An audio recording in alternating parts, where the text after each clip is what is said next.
guys, welcome back. Well, hiking isn't a question this time. I'm still dealing with my foot injury, so no longer hikes at the moment, but that gives me time to make more of my own gear. And today I'm going to make something for Ravi, and I'm going to make him an insulated blanket for when we are going on the Roodhaastijk and many more adventures to come. So stay tuned, it will be very easy and therefore doable for you as well.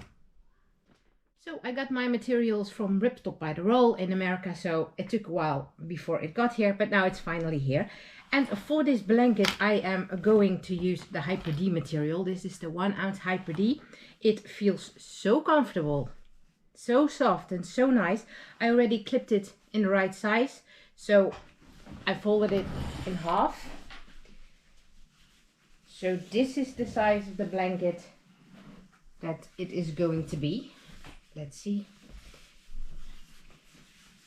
As you can see, a pretty decent size. That means that Ravi can lay on top of it, Ravi can lay under it, and if he lays on one half of the blanket, I can cover him up with the other half of the blanket, which would be nice when it is colder in the evenings when we are in the tent. And I am going to fill this blanket with Apex. It's climashield Apex. It's the same insulation material that, for example, is in my insulated jacket from Enlightened Equipment, the Torrid Apex jacket, and this is the 5 ounce per square yard. So I think that will be a good thickness to put in here. So let's start working on it. So I already clipped it together like I've shown you, and on one of the sides I left a pretty big gap. Then I'm only going to sew here on the edges on both sides.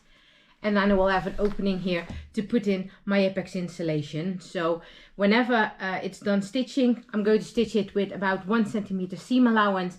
And once it has been stitched, I'm going to turn it inside out and then putting the insulation material in there.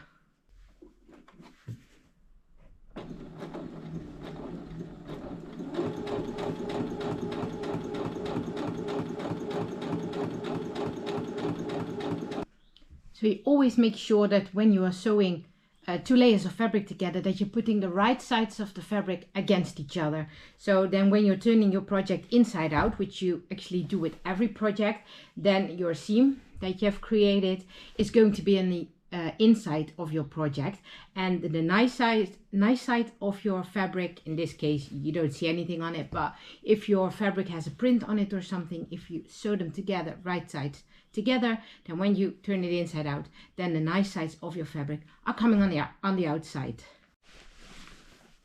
So here is the big opening that I said that I would leave in here.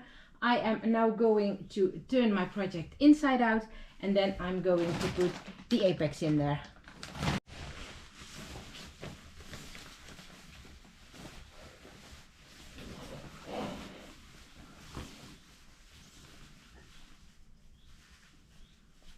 Always make sure that the corners come out nicely.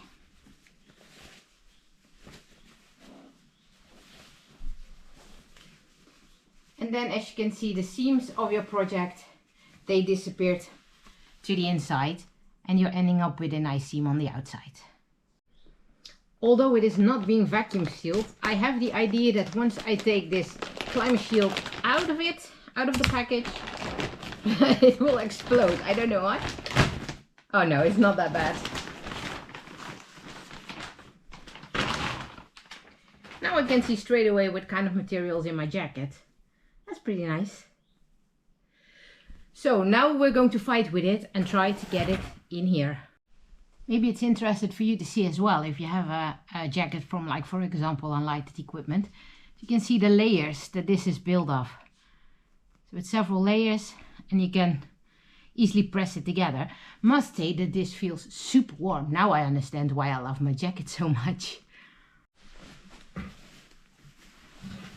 Feels like I'm making up my bed.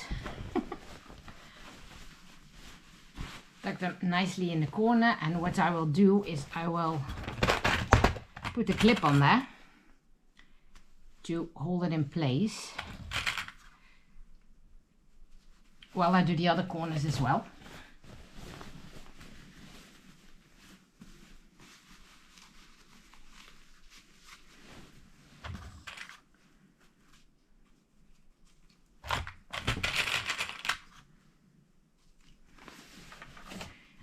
And why not do the same on the top? Better to hold it in place on some different kind of spots than losing the insulation layer, and then it's going to clump all up into one big piece, and that's what we really want to avoid.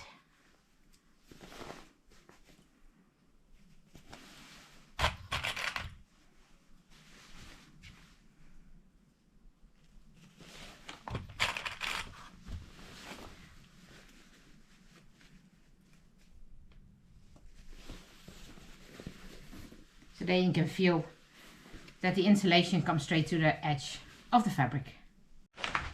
And once you've clipped everything together, make sure that you're evenly dividing the insulating material so that everywhere is at least a bit of insulation. You can never divide it right for 100%, but do the best as you can. Like I mentioned before in my DIY videos, I'm a beginner. Maybe you are a beginner if you're watching this kind of videos. You may see that you are. It doesn't have to be perfect. The most important thing is that these things are made with love, and they will function well out on the trail, even if they are not perfect. Because if I was doing it perfect, if you were doing it perfect, no faults at all, then we probably have our own cottage company, wouldn't we? And then the next step is going to be, I'm going to stitch around all the edges. Once again, 1 centimeter seam allowance. So I am going to lock the insulation between the 2 layers of Hyper D. And when you are doing this step, don't forget to close the gap up here as well, in where you put your insulating material.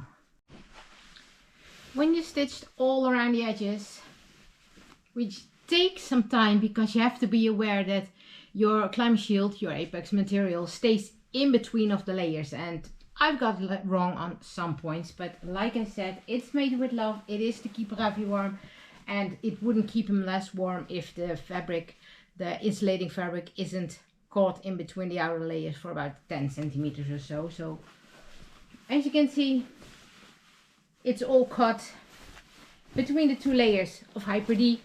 And as a matter of fact, your blanket is ready right now. What you can do, if you want to give it a little bit more sturdiness, is, for example, make baffles in your blanket, make a cross stitch in your blanket, whatever you would like to do. But in a matter of fact, it is now done, but I am going to do the baffles as a last part of this project. Baffles are done. That was clearly a bit of a struggle for my sewing machine, so be aware that your sewing machine is capable of doing things like this. And now Ravi has his blanket for out on the trail.